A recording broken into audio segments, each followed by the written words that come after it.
할렐루야, 반갑습니다.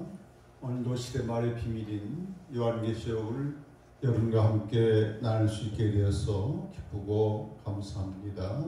하나님께 영광 돌립니다. 기도하겠습니다. 만복의 근원 되시고 역사의 주제가 되신 하나님 은혜를 감사합니다. 오늘도 시대는 바야흐로 세상 끝 마지막이 되었습니다. 이 마지막 때에 살아갈 말씀으로 양식으로 요한계시록을 주셨사오니 감사합니다. 이 말씀을 열심히 읽고 듣고 이 말씀대로 행함으로 하나님이 주신 놀라운 축복 가운데 거하게 하여 주옵소서. 오늘도 주의 종을 도구로만 사용하여 주시옵소서. 예수님 이름으로 기도합니다. 아멘. 오늘은 지난 시간에 이어서 계시록 14장 13절부터 끝절까지를 살펴보면서 함께 은혜를 받고자 합니다. 14장 13절 또 내가 들으니 하늘에서 음성이 나서 이르되 기록하라. 지금 주 안에서 죽는 자들은 복이 있도다 하시매 성령이 이르시되 그러하다. 그들이 수고를 그치고 쉬리니 이는 그들의 행한 일이 따름이라 하시더라. 하늘에서 음성이 들렸습니다. 기록하라 하는 음성이 들렸습니다. 지금 주시는 말씀은 너무나 귀중한 말씀이고 반드시 이 땅 위에 성취될 말씀이기 때문에 요한에게 기록하라 한 줄로 압니다. 지금 이후부터는 주 안에서 죽은 사람이 복 있다 하는 음성이 들렸어요. 그러니까 지금 우리가 지금 계시록 12장, 13장, 14장 계속 보는데 대환란 시기에 이 땅 위에 되어질 일들 하나님의 비밀을 보여주는 것을 우리가 보고 말씀을 우리가 나누고 있습니다. 그래서 우리가 평상시에 예수님을 믿다가 죽은 자가 복 있다 하는 걸로 해석할 수도 있지만 그 정확한 시점은 대환란기에 가는 핍박과 환란 가운데 믿음을 지키면서 이렇게 죽는 사람이 복 있다 하는 말씀으로 해석하는 게 더 타당하다고 생각이 됩니다. 성령이 이르시되 그러하다. 성령님께서도 함께 위의 말씀을 보증해 주고 있어요. 이 말씀이 중요하고 확실하다는 보증을 성령님이 하고 있습니다. 그러하다 그들의 수고를 그치고 쉬리니 이는 그들의 행한 일이 따름이라 그랬어요.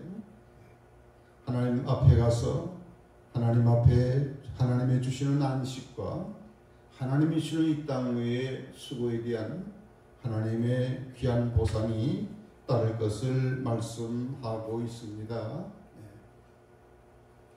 우리가 참고적으로 우리 하늘나라에 대한 천국에 대한 말씀이 계시록 21장, 22장 성경 맨 마지막에 말씀이 하늘가세 땅 영원 천국에 대한 것인데 그 단편적인 것을 우리가 살펴보면 나중에 천국에 대해서는 주도 면밀하게 심도 있게 21장, 22장 공부할 때에 살펴볼 것입니다. 21장 3절과 4절을 보면 내가 들으니 보좌에서 큰 음성이 나서 이르되 보라 하나님의 장막이 사람들과 함께 있는다 그랬습니다. 우리는 천국 가면 하나님의 장막, 하나님의 집에 함께 거하는 동거하는 놀라운 축복을 경험하게 될 것입니다. 아멘. 하나님이 그들과 함께 계시리니 하나님이 함께 하시는 말씀이 3절에 몇 번 나오죠? 3번 나옵니다. 하나님의 장막이 사람들과 함께 있고 하나님이 그들과 함께 계시고 하나님의 친히 그들과 함께 계신다 이렇게 말씀하고 있어요. 지금은 영으로 하나님 아버지를 우리가 바라보고 이렇게 신앙생활하지만 우리가 천국에 들어간 분들은 직접적으로 하나님의 얼굴을 배우면서 아멘 친히 하나님을 친히 배웠고 그분을 경배하고 섬기며 그분이 주신 안식과 평강 속에서 영원 무궁토록 하나님과 더불어 예수님과 더불어 살게 된다고 하는 겁니다. 우리 하나님께서 모든 눈물을 그 눈에서 닦아주시고 다시는 사망 죽음이 없습니다. 애통함도 없습니다. 곡하는 것도 없습니다. 아픈 것도 다시 있지 않습니다. 처음 것들이 다 지나가는 새로운 새나라, 영원한 새나라를 기업으로 우리 하나님께서는 주실 것입니다.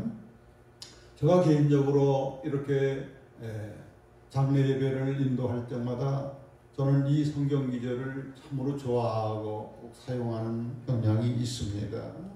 대부분 이 땅에 살면서 노년이 되면 몸 아프고 오랫동안 아프고 여러 가지 어려움 속에서 이렇게 사시다가 이렇게 운명하고 하늘로 소천하시는데 다시는 사망이 죽음이 없는 곳입니다. 애통하는 곳이 아닙니다. 다시는 곡하거나 아픈 것이 다시 있지 않는다. 아멘. 이 땅의 세계와 전혀 다른 하늘과 더불어 영생 복락을 누리는 새하늘과 새 땅에서 거하게 된다고 하는 것이죠. 그래서 얼마나 이 땅에서 우리가 믿음 지키기 위해서 애를 쓰고 특히 대환란 시대에 순교하면서 육류표를 안 받으려고 얼마나 수고가 많겠습니다만은 주님 앞에 갈 때 이러한 위로가 있게 된다고 하는 말씀입니다. 또 곁들여서 같이 볼 부분이 계시록 20장 4절 부분인데요.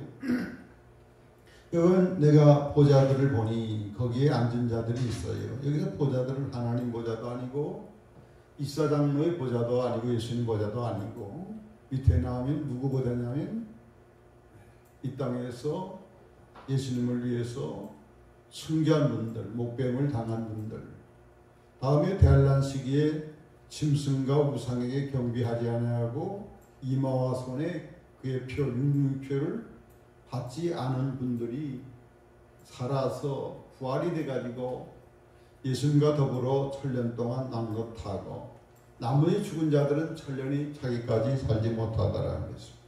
이 보좌에 앉아서 예수님과 함께 통치하는 왕위를 얻는 가장 인생 가운데 영광스러운 성도들은 첫째 부활에 참여하는 겁니다. 예수님 오실 때 먼저 그 영혼들을 예수님 몸과 같이 살려서 예수님과 함께 이 땅에 와서 천년 동안 예수님과 더불어 통치하게 된다고 하는 거죠. 그래서 우리 이 땅에 주님을 위해서 애쓰고 특히 순교한 분들, 대환란 기간에 그 어렵고 어려운 그런 시험들을 끝까지 이기면서 믿음을 지킨 이러한 자들에게는 특별한 하나님의 보상이 있을 것을 계시록 20장에 말씀하고 있습니다. 우리가 영원 천국에 대해서 소망을 가는 게 참으로 중요한데요.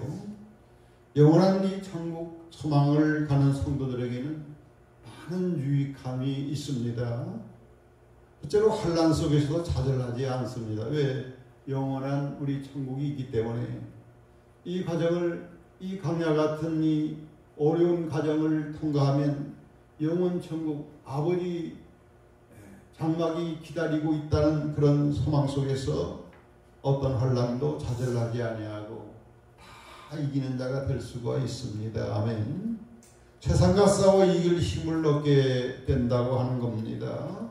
세상과 싸워 이길 힘이 있게 됩니다. 우리는 이 세상에 살면서도 세상에 속한 자가 아니죠. 하나님께 속한 자고 영원 천국에 속한 자입니다. 아멘. 영생을 이미 누리면서 사는 독특한 하나님의 생명을 가지고 사는 자들 때문에 세상과 타협하지 않습니다. 세상과 대적하고 싸워서 결국은 이길 힘을 우리가 천국의 소망을 두고 이길 수 있습니다. 천국의 소망을 가지면 세상 것들의 욕심을 버리게 되지요. 이 세상의 것은 들의 꽃처럼 아무리 화려하고 좋아도 들의 꽃은 그 붉은 빛이 10일이면 다 시들버린 것처럼 이 세상의 영광과 번영과 안일과 이러한 출세들은 몇 년 가지 않고 다 끝나버리고 말 것입니다. 그래서 천국의 소망을 두는 사람들은 이 세상에 썩어질 것에 욕심을 두고 살지를 않는다고 하는 겁니다. 다만 네 번째로 육체의 죽음을 두려워하지 않습니다. 죽음은 두렵지요. 하지만 우리들이 부활의 신앙이 있고 천국의 소망이 있는 사람은 죽음이라는 문을 통과하면 바로 아버지 집으로 갈 수 있습니다. 아멘. 그렇기 때문에 육체의 죽음이 두려운 게 아니라 바울이 빌립보서에 고백한 것처럼 나는 빨리 죽어서 주님 앞에 가고 싶다. 천국을 갔다 오신 이 사도 바울께서 그런 고백하는 걸 볼 수 있습니다. 육체의 죽음을 두렵지 않기 때문에 순교하는 것도 두려운 것이 아니에요. 아멘. 다음 다섯 번째, 항상 마음에 신령한 평안을 얻게 됩니다. 예수님 안에서 하나님 품에서 사는 우리 성도들은 세상이 알지 못한 기쁨과 감격을 가지고 날마다 살아갑니다. 마음속에 천국 생활을 하며 살게 되지요. 세상의 돈으로 주는, 세상의 안일과 기쁨으로 주는 그런 행복과 차원이 전혀 다른 내 속에서 영생의 샘물이 마르지 않은 샘물이 항상 흐르는 놀라운 하나님의 평강을 체험하면서 살기 때문에 천국에 우리가 소망을 두는 사람은 이러한 복된 자라는 겁니다. 천국에 소망을 두는 사람은 주님의 일에 충성을 다하여 부활이기 때문에 이 땅에 내 몸이 주는 걸 끝나지 않기 때문에 거기에 안식과 위로와 하나님께서 놀라운 보상을 주기 때문에 어떻게 하든 썩을 양식을 위해서 사는 인생이 아니라 영생하도록 있는 양식, 하나님 주신 사명을 잘 감당하는 이 땅 위의 삶이 되는 거죠. 천국의 소망을 두는 사람 일곱 번째로 어떻게든지 말씀을 성실하게 지키도록 애를 씁니다. 비록 좁은 눈이지만은 그러나 이것이 정말 하나님이 말씀을 통하여 우리를 단련하시고 영원한 천국 백성으로 우리를 성숙시키는 과정이기 때문에 기쁨으로 긍정적으로 말씀대로 순종을 하려고 애를 씁니다. 천국의 소망을 두는 사람은 내적 성숙을 위해서 수고하고 전력을 다합니다. 우리가 하늘나라에 영원히 가져갈 수 있는 것은 우리 마음속에 갖고 놓은 하나님의 성품만 갖고 가질 수 굉장히 중요한 부분입니다. 땅에 사는 동안 어떻게 하든지 이제 자세히 살펴볼 거지만 내적 성숙, 예수님을 닮는 신부로서의 단장하는 데에 전력 투구하는 삶을 살게 되지요. 하늘에 소망을 두고 천국을 소망하는 사람은 항상 기도와 간구의 생활을 합니다. 어떻게 하든지 하나님 앞에 경건한 삶을 살기 위하여 애를 쓰죠. 영원한 천국을 소망하는 사람은 열 번째 천국을 지향하는 삶을 삽니다.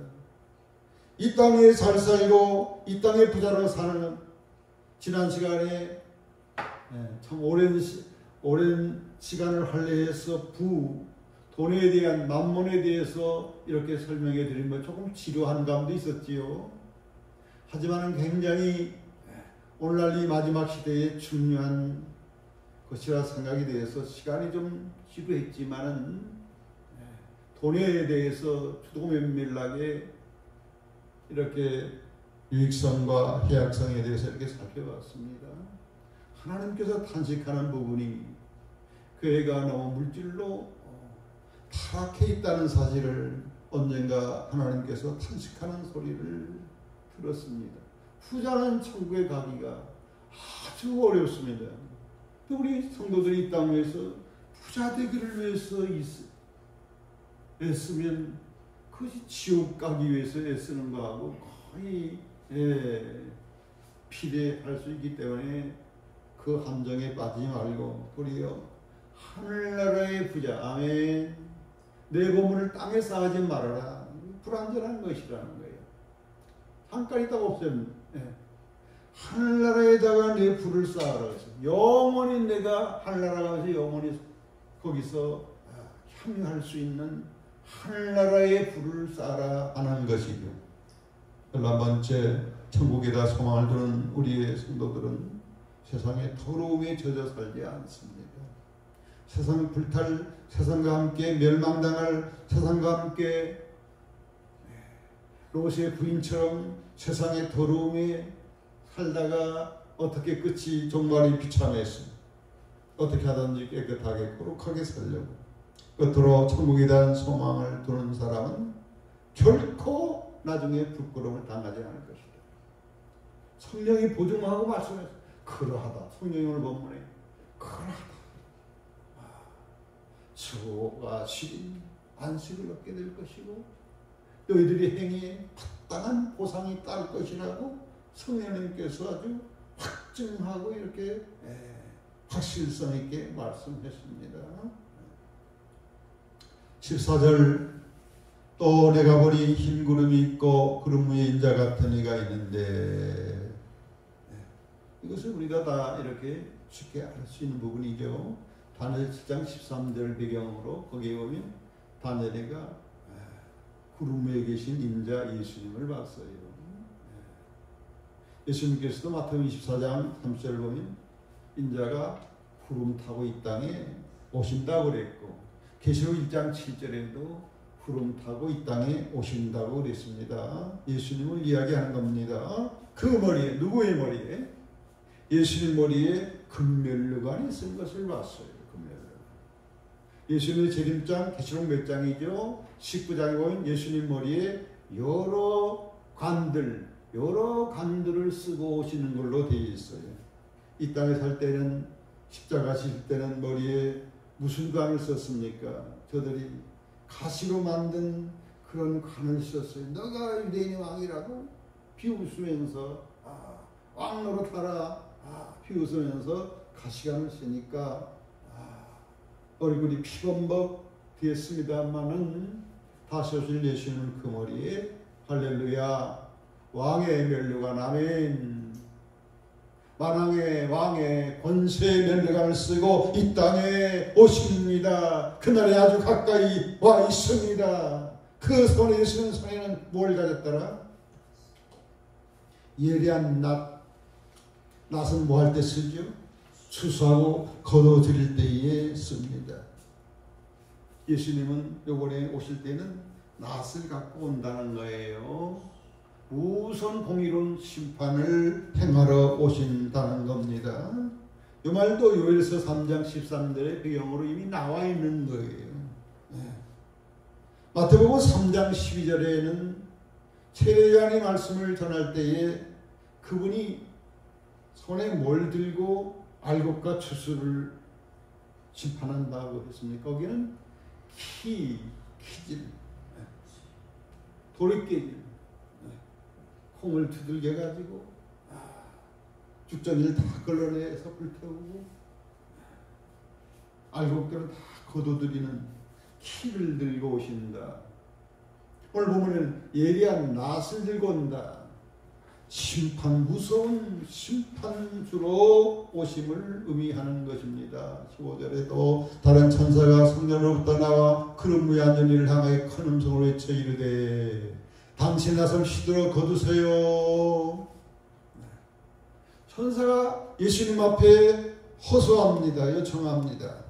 당신 낫을 시들어 거두세요. 무슨 말이에요? 심판을 행하십시오. 왜?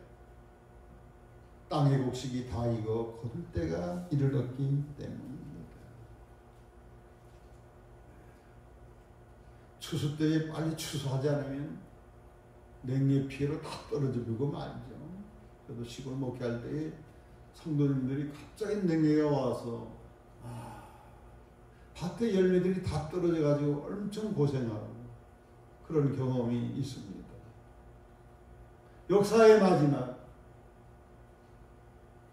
가을이 늦은 가을이 되면 농부들이 빨리 추수를 하는 것처럼 역사의 마지막 때 우리 예수님이 이 땅에 심판주로 오셔서 반드시 추수하실 것이다. 그래서 구름 위에 앉으신 이가 낯을 땅에 휘둘러 땅의 곡식을 거뒀다 그랬습니다. 예수님 오실 때 마태복음 24장 보면 우리가 그래서 성경은 딱 계시록만 이 자차 보지 말고 특히 구약 성서와 같이 보라 그랬어요. 그리고 복음서 부분 마태복음 24장 예수님 오실 때에 천사들 시켜서 하늘 끝에서부터 하늘 끝까지 택한 성도들을 다 모은다 그랬어. 다 모아서 휴거시켜놓고 나머지는 다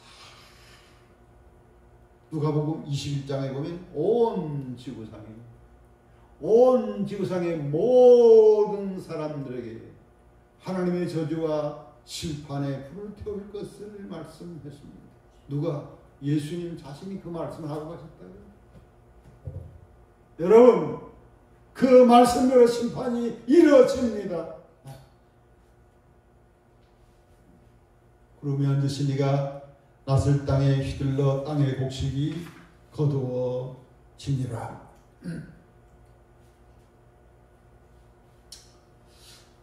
그래서 우리가 곡식, 알곡이 돼야 되는데 참으로 중요한 부분이라고 생각이 되고 좀더 개인적으로 많이 기도하고 이 부분에 대해서는 연구를 많이 했습니다. 또 하나님께서 자꾸 이 부분으로 이렇게 인도를 이렇게 포인트를 두고 인도를 하셨기 때문에 그래서 열매가 뭐냐 예수님이 추수하러 열매 구하러 오는 건데 알곡과 죽정이로 열매가 뭐냐 여러분 아시는 것처럼 어렵지가 않습니다. 열매는 그냥 포도나무 열매도 아니고 벼의 열매도 아니고 우리 속사람의 열매입니다. 속사람에 대한 것도 이제 성경에 몇 군데 나오죠. 속사람을 단정하라. 내 안에 그리스도의 성품을 이루는 겁니다. 성경에는 열매들이 몇 군데 나오죠. 성령의 열매, 빛의 열매, 뭐 의의 열매 이렇게 나옵니다.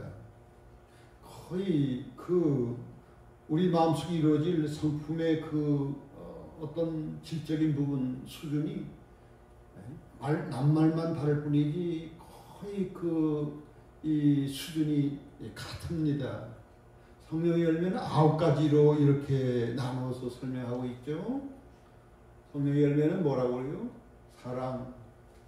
사랑의 열매, 희락의 열매, 화평, 오래 참음의 열매, 굉장히 중요해요. 오래 참음. 요 열매는 반복적으로 이렇게 연구를 해보니까 나오더라고요.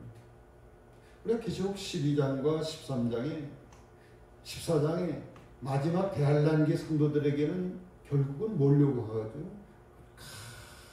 인내하라는 거예요. 오래 참. 예수님께서 마태복음 24장에 오래 참 끝까지 견디는 사람이 결국은 구원받게 된다. 예수님 맞이하게 되고 혼인잔치에 참석하게 되고 영원 천국에 들어가게 된다. 다음에 자비의 열매, 양선의 열매, 충성의 열매, 온유의 열매, 맨 마지막 9번째 열매는 절제의 열매. 굉장히 중요하죠. 절제하게 하옵소서. 성령의 능력으로 절제하게 하옵소서. 절제하는 마음도 디모데 후서 1장에 보면 하나님이 주시는 마음이 3개 나오는데 믿음과 사랑과 절제하는 근신하는 마음을 주신다 이렇게 나왔어요. 아멘. 다음에 에베소 5장 9절에는 에베소 성도들에게는 3가지 열매를 당부하고 있어요. 모든 착함과 의로움과 진실 얼마나 중요합니까? 거짓말한 자는 다 지옥 간다고 계시록에 3번씩 나옵니다. 다음에 베드로후서 1장에는 하나님의 성품이 이르는 단계를 몇 가지로 나누어 설명하고 있죠. 8가지 단계로 나누어 설명하고 있는데 맨 기초적인 단계가 뭐에서부터 시작된다? 믿음, 아멘. 믿음의 덕을 우리가 무조건 밀만 좋으면 안 돼. 덕이 있어야 돼요. 덕의 지식의 절제의 인내를. 여기도 인내가 들어갑니다. 경건의 형제회를. 맨 위 단계는 사랑, 아가페 사랑, 예수님의 사랑 단계까지 이를 때에 하나님의 성품에 도달하는 것으로 나와요. 다음에 유명한 사랑장이 몇 장이죠? 고린도서 13장. 보면 사랑은 오래 참는 거다. 온유한 것이다. 시기하지 않는다. 자랑하지 않는다. 교만하지 않는다. 무례행치 않는다. 자유익을 구하지 않는다. 썩내지 아니한다. 악한 것을 생각하지 아니한다. 불의를 기뻐하지 아니한다. 진리와 함께 기뻐한다. 모든 것을 참는다. 모든 것을 믿는다. 모든 것을 바란다. 모든 것을 맨 마지막에 모든 것을 견딘다. 다음에 예수님께서는 당신의 성품을 마태복음 11장 29절에 나는 어떠한 자다? 마음이 온유하고 겸손한 자다. 너에게 배우라. 이렇게 되어 있어요. 다음에 요한일서 4장 8절에 하나님은 한마디로 뭐다? 하나님은 사랑이심이니라. 아멘. 이런 열매들을 다양한 어휘로 낱말들로 성경에 이렇게 설명하고 있습니다. 그리스도 형상, 하나님 형상, 빛의 열매, 그리스도 안에서 완전한 자, 사랑의 성수. 이거 참고하시길 바랍니다. 그 외에도 온통 다 우리의 내적 성숙, 맺어야 될 열매에 대해서 성경은 너무나 많은 이런 말씀들로 가득 차 있습니다. 그래서 사랑이 없으면 고린도전서 13장에는 내가 아무것도 아니다 그랬어요. 사랑은 여러 성품의 내용들 중에 하나지만은 가장 대표적인 것이 하나를 꼽으라면 사랑이라는 거예요. 그리고 사랑 안에는 지혜와 지식과 인내와 이런 모든 것을 다 포괄하고 있는 것이 바로 사랑입니다. 그래서 사랑이 없으면 아무것도 아니다. 천사의 말을 하고 방언하고 예언에서 모든 지식을 다 통달하고 다 알고, 그래도 사랑이 없으면 I am nothing, 난 아무것도 아니라는 거예요. 사랑은 요한일서 3장 14절 사랑 없으면 죽음이다. in death. 죽음 가운데 있는 것이다 하는 것입니다. 우리가 부부 사이에도 서로 사랑하지 않으면 서로 사는 게 아니고 죽은 것이, 죽음은 끊어진 상태를 의미하는 겁니다. 상관없는 관계예요. 남편이 아내가 나와 상관없고, 자식과 내가 상관이 없고, 하나님과 나와 상관이 없고, 그건 죽음이고 너무나 불행스러운 것입니다. 사랑은 우리의 존재의 목적입니다. 하나님이 우리 세상에 보내신 이유는 하나님 형상으로 고귀한 존재로 창조하는 것은 영의 하나님과 사랑을 나누기 위해서 그렇습니다. 그래서 하나님을 사랑하지 않으면 사는 것이 아니라 죽어있는 상태라고 봅니다. 부부가 사랑하지 않으면 부부 생활하는 게 아니라 죽어있는 상태라고 보면 되는 것입니다. 사랑은 삶의 의미요, 가치요, 내 생명, 존재의 자체가 바로 사랑이라는 겁니다. 그러나 안타깝게도 이 마지막 때가 되면 사랑이 식어진다고 예수님께서도 24장, 마태복음 24장에 말씀했습니다. 디모데후서 3장 1절부터 이 5절 말씀이 굉장히 중요한 부분이에요. 이건 특별히 찾아서 한번 보십시오.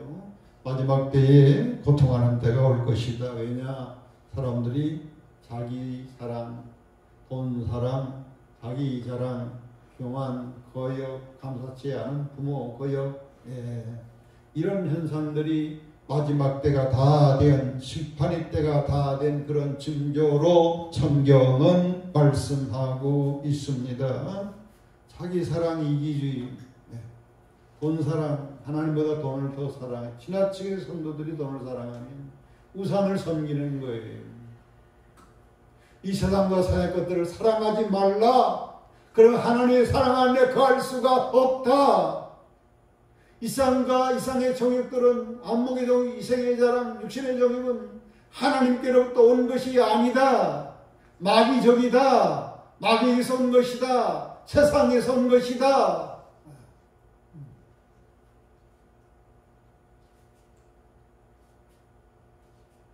참 사랑은 십자가의 사랑입니다. 예수님이 우리들에게 보여주신 십자가의 사랑을 우리가 해야 되는데, 예수님의 십자가의 사랑은 상대편을 위한 거예요. 상대편을 위한, 이타를 위해 사랑이에요. 상대편을 위해서.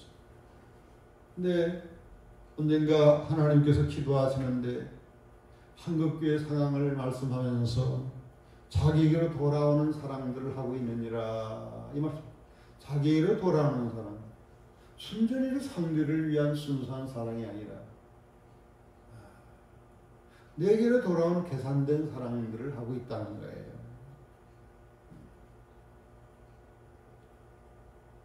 하나님이 사랑하시는 사람들을 하나님의 이름으로 소중히 여기는 것입니다. 보잘것없어도 소자에도 하나님의 이름으로 하나님 사랑하기 때문에 하나님 중심적으로 사랑하는 것이 십자가 사랑은 내 인심 쓰고 내게로 돌아온 어떤 것이 아니라 하나님을 사랑하기 때문에 하나님이 사랑하는 그 사랑의 마음의 통로로, 사랑의 통로로 보잘것없는 가난하고 병들고 나이 들고 어린 소자를 그렇게 업신여기 하는 게 아니라 참 존경하고 존중하는 거예요. 조건 없이. 원수, 죄인까지도 우리 하나님은 악인에게나 의인의 밭에나 똑같이 비유와 햇빛을 준다고 해서 차별 없이. 우리도 하나님 마음을 가져서 나한테 잘나는 사람 사랑하기는 쉽지만 나를 미워하고 박해하는 사람, 나를 욕하는 사람도 품을 수 있는 것이 바로 무슨 사랑이다? 십자가의 사랑이다. 목숨까지도 주는 사랑이다. 자기를 희생하는 사랑은 쉽지가 않습니다. 내가 희생해야 되니까. 그래서 성령님이 내 마음속에 사랑하는 마음을 주면 그렇게 어려운 것만도 아니에요. 주여 성령으로 사랑하게 하소서. 성령으로 저 사람을 사랑하게 해주세요. 간절히 기도하면 내 마음이 얼마나 스페이스가 넓어지는지. 이런 십자가 사랑만이 하나님이 인정하는 사랑이고, 이런 사랑만이 우리가 구원받을 수 있는 겁니다. 행위로 뭐 구원받느냐, 믿음으로 구원받는다. 물론 성경에는 말이에요. 그러나 거기에 치중하면 안 돼요. 믿음은 반드시 행위가 같이 따르는 겁니다. 믿음은 곧 사랑을 의미하는 거예요. 동전의 앞과 뒷면처럼 말이죠. 그래서 마태복음 25장도 보면 소자에게 사랑하지 않은 사람은 지옥으로 간다고 예수님 오실 때 양과 염소로 이렇게 분류해가지고, 내가 배고플 때에 너는 먹을 걸 갖다 주었느니라. 내가 옥에 갇혔을 때 와서 돌아보았느니라. 내가 나그네 됐을 때에 나를 영접해 주었느니라. 내가 헐벗을 때에 옷을 주어서 입게 했느니라. 이런 사람은 영생으로 들어가고, 그러나 염소 같은 이러한 부류들은 소자를 오신여기고 함부로 대하는.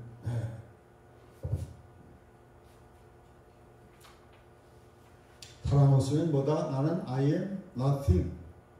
목사라도 사랑 없으면 아무것도. 권사라도 사랑 없으면 아무것도. nothing. 하나님이 인정해 주지 않은 거예요. 열매를 익으려면 참 중요한데요. 시간이 좀 뭐 하겠지만 간단하게 나눠 설명드립니다. 먼저 가장 중요한 것은 내 마음에 누구를 모셔라? 예수님을 모셔라. 아멘. 예수님을 나의 주인으로 모시는 거예요. 가장 나의 왕으로 모시는 거예요. 그러면 나에게 변화가 일어나 성령의 역사로 중생 거듭남의 체험을 하게 됩니다. 그래서 영적인 사람이 돼요. 일단 교회 나면 이 작업이 먼저 들어가야 돼요. 여러분 영적인 사람입니까? 예수님을 모시고 구주로 따르시면 성령의 역사로 다시 태어난 중생의 체험이 있게 될 것입니다. 이게 인격의 가장 기초 출발점이 돼야 돼요. 요거 위에 그 예수님과 내 마음속에 주인으로 왕으로 계신 예수님과 늘 친밀하게 교제를 나눠야 합니다. 그분의 이름을 누르며 그분을 가까이 하고 늘 교제 기도를 하면 할수록 그분에 대해서 차곡차곡 알게 되는 거예요. 예수님을 알면 알수록 놀라운 나에게 변화의 역사가 일어난답니다. 예수님에 대한 그런 내적 깨달음이 있으면 그에 비례해서 내가 열매를 맺게 된다는 거예요. 다음에 열매를 맺으면 필수적으로 누구의 도움을 받아라? 농부가 한물 100번 가서 논에 가가지고 100번 수고를 해야 수확을 할 수 있다고 그러는데 하늘에서 뭐가 내려와야 돼? 비가 와야 되고 햇빛이 와야 되고 바람이 있어야만 되는 거예요. 이게 필수적인 거예요. 그래서 우리는 늘 성령의 도움을 구할 수 있기를 바랍니다. 그래야 열매도 무슨 열매? 성령의 9가지 열매를 맺게 되지요. 다음에 끊임없이 누구를 바라보라? 예수님을 바라보라.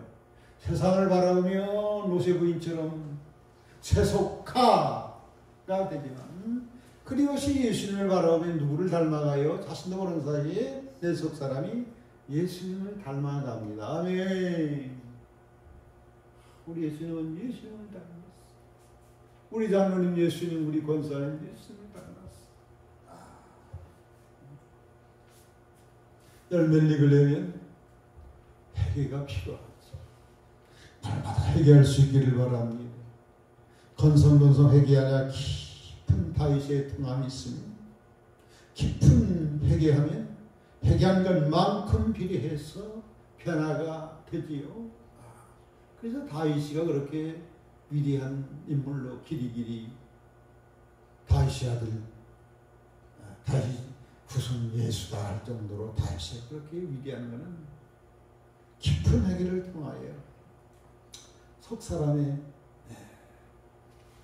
진정한 영으로 진실한 영으로 겸손한 영으로 충만히 채웠습니다. 전심전력을 다해서 노력하라. 뭘 위해서 노력하라?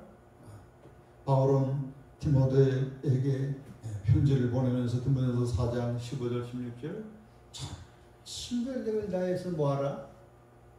너의 성숙함을 사람들에게 나타내라. 아멘. 열매를 읽으려면 말씀과 기도를 통하여 거룩해집니다. 말씀과 기도 없이는 거룩해질 수가 없어. 다음에 주의령 사역자들의 기도와 가르침과 권면이 필요해요. 갈라디아 성도들을 위해서 나는 너희들 속에 뭐가 이루어지기까지 너희들 속에 그리스도의 형상이 이루어지기까지 내가 다시 해산하는 고통, 수고를 내가 해야 되겠다 그랬어요. 주의 종의 성도들에게 그리스도의 형상이 이루어지도록 몸부림치는 기도와 쉬지 않는 그러한 말씀과 권면 이런 거 없이는 불가능. 내 사랑하는 자식이 그 속에 그리스도 형상이 이르기까지 포기하지 않기를 바랍니다. 해산하는 부모의 해산하는 수고가 필요해. 내 남편, 내 아내가 그리스도 형상이 이루어지려면 내가 해산하는 그런 수고를 해야 해산할 수가 없이 어째 한 생명 천하 주고도 바꿀 수 없는 옥동자를 탄생할 수가 있겠어. 다음에 성도들과의 믿음의 교제를 통하여 여러분 중에 훌륭한 신앙의 선배들을 통하여 정말 변화받고 감동을 받을 수 있기를 바랍니다. 예수님을 알 수 있기를 바랍니다. 다음에 성령님이 우리를 앞으로 인도하잖아요. 그 목적 지점은 선한 목자 예수님께로까지 가도록 우리의 머리 대신 예수님께로까지 자라도록 성령이 끊임없이 인도하는데 그 인도에 순종을 해야 돼. 근데 순종하려면 내 마음의 욕심이 자꾸 브레이크를 걸고 세속적인 그런 욕심 때문에 순종을 못하잖아요. 그래서 이 자아를 죽이는 기도를 늘려 종과 욕을 날마다 십자가에 끊임없이 포기하지 말고 낙심하지 말고 끊임없이 포기하는 기도를 드리면 그리고 성령님이 나의 온전히 지배해 주시고 다 100% 나를 다스려 달라는 기도를 하면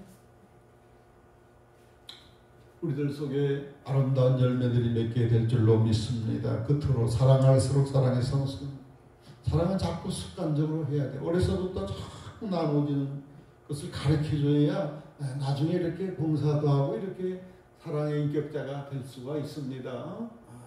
자꾸 받는 습관만 길러놓으면 늙어서도 그런 이기주의자가 되고 쭉정이 인생이 되고 맙니다. 사랑할수록 작은 것도 자꾸 나누고 말로라도 자꾸 이렇게 존중해주는 말을 하고 따뜻한 말을 하고 돈 안 들어도 우리가 사랑할 게 너무 많아. 꼭 성숙하는 저와 여러분 되시길 바랍니다. 17절에 제 거좀 다 왔습니다. 다른 천사가 하늘에 있는 성경에서 나오는데 역시 예리한 낯을 가졌다 했어요. 성부는 곡식추수는 누가 예수는 직접 집행하고 다음에 나오는 포도송이 추수는 누가 집행합니까? 천사에 의해서 집행이 되는데 천사의 손에 예리한 낯, 심판하는 낯을 가졌어요. 근데 불을 다스리는 천사가 그 천사에게 명령을 합니다. 그래서 계시록은 불에 대한 내용이 20여회나 나올 정도로 마지막 때는 불로 결국은 온도 상승, 기후 변화, 불에 타서 죽고 이렇게 결국은 지구가 다 불에 타버리는데 불을 다스리는 천사, 급이 굉장히 높은 천사에 의해서 마지막 재앙이 이제 진행이 되는데 이 불을 다스리는 천사가 다른 천사하고 너 손에 있는 예리한 낫을 휘둘러서 땅에 있는 뭘 거두라, 곡식 알곡이 아니라 포도송이를 거두라는 거예요. 포도가 익었다. 포도가 익었다는 것도 요엘서 3장 13절 것을 인용하고 배경으로 되어 있어요. 죄악이 무르익었다라고 요엘서 3장에 나와요. 점점 개량되고 점점 선해지는 천년왕국이 이루어지고 다음 예수님 오신다 하는 후천연설은 이제는 없어버렸어요. 성경적으로 맞지 않습니다. 후천연설은 점점 어떻게 이기주의로 교만으로 치닫게 됩니다.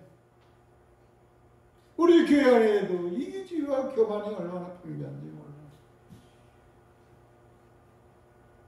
크게 달랄 때 주님이 오셔서 심판을 하는데 이 포도송인 추수는 천사에 의해서 잔인무도하게 처절한 그러한 심판이 이루어지는데 이 포도송이가 어떤 자냐, 아까도 말씀드렸습니다마는 소자에게 함부로 행하는 사람들, 겉으로는 양같이 많은 염소, 그날은 양과 염소를 다 분리시킨다고 그랬어요.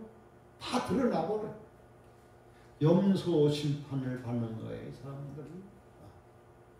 다음에 교회 안에 가라지와 축정이 있다고 그랬어요. 저희 가라지와 알곡, 곡식이 있다고 그랬어요. 교회 안에는 항상 어느 교회나 가라지 교인, 곡식 교인이 있어요.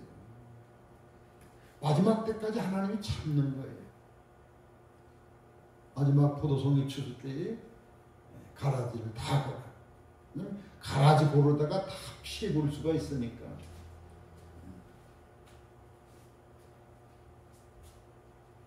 입만 무성한 나무를 우리 주님이 저주했습니다. 교회만 다닌다고 이렇게 믿는 척 한다고 통하지 않아요. 입만 무성, 열매가 없는 거예요.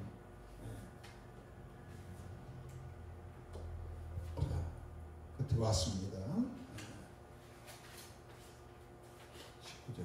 천사가 낫을 땅에 휘둘러 땅에 포도를 거둡니다. 하나님의 진노에 큰 포도줄에 던집니다.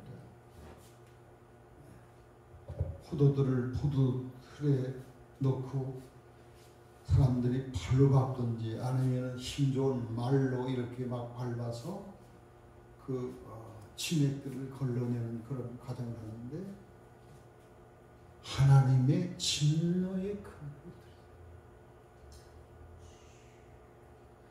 처절하게 이렇게 짓밟는 거예요. 말라기 4장에서는 겸손한 사람들 발밑에 처절하게 밟는다라고도 나왔어요. 그러니까 예수님의 심판은 아까 계시록 20장에처럼 누구와 더불어 순교한 영혼들을 첫째 부활시키고 윤유교를 받지 않은 자들을 첫째 부활시켜서 보좌에 앉아서 함께 심판하는 권세는 다 맥이 또 통하는 것이에요. 네. 성 밖에, 성 안에서 그렇게 심판해버리면 의로운 자 신실한 성도들도 해를 당하니까 아예 성 밖에서 그 틀을 밟는데 피가 얼마나 그 피가 많이 나는지 말굴레까지 그 피가 피의 높이가 말이죠. 한 1.5m 정도로. 그런 범위 거리는 얼마까지 그 피의 홍수가 1600 스타디움 대략 한 300여 킬로 300여 킬로 제가 지금 대전에서 이렇게 사역하는 대전이면 300이면 저 어디 부산 낙동강 그 지역까지 그냥 강물이 아니고 피의 홍수의 강이 흐르는 이스라엘 단에서부터 부엘사와가 한 300km인데 전 영토가 피의 강을 흐른다 그랬어요. 누가복음 21장에서는 예수님 뭐라고 그랬어요? 온 지구상에 하나님의 저주와 재앙이 온 지구상에 올 것이다. 모든 사람에게 올 것이다.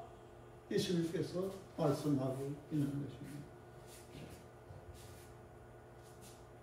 얼마나 처절하고 무자비하고 무관용한 심판이 지금 곧 이루어질 날이 가까우고 있어요.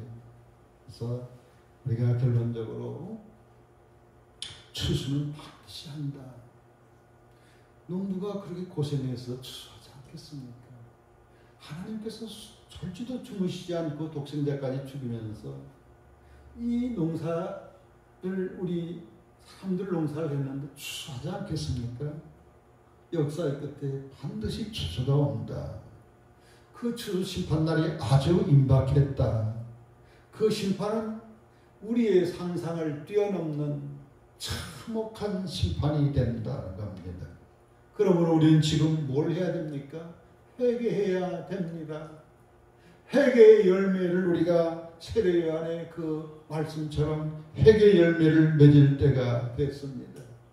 입만 무성한 성도, 교회 왔다 갔다 하고 말씀대로 살지 아니하는 이런 성도들은 무서운 심판을 받게 될 것입니다. 우리의 관심이 이제는 어디에 돌려? 열매에 돌려 내적 성숙에 돌려야 될 때가 왔습니다. 이미 사람에 따라 늦은 사람도 있어요. 열매 맺으려면 시간이 좀 필요하거든.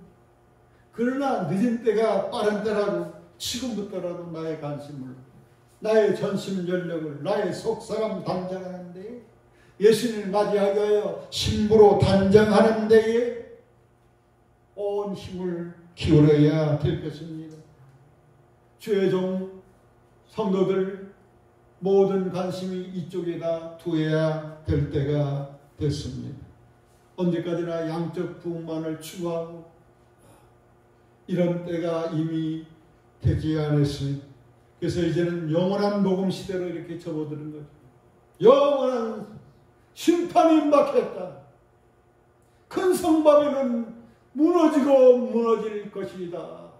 하나님을 두려워 하나님께로 돌아와서 하나님을 경배하는 사람들만이 살아남게 될 것이라고 외쳐야 될 때가 됐습니다. 아멘. 기도하겠습니다.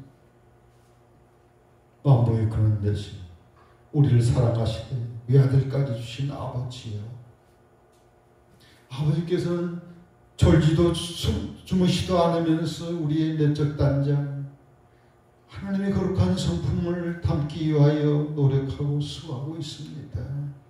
주여, 우리는 잠들어 있지 않게 하시고 내 속사람을 살펴보고 심각한 문제의식을 가지고 지금이라도 진실한 회개를 통하여, 깊은 회개를 통하여 열매 맺는 일에 조금도 부족함이 없도록 인도해 주시옵소서. 예수님 이름으로 기도합니다. 아멘.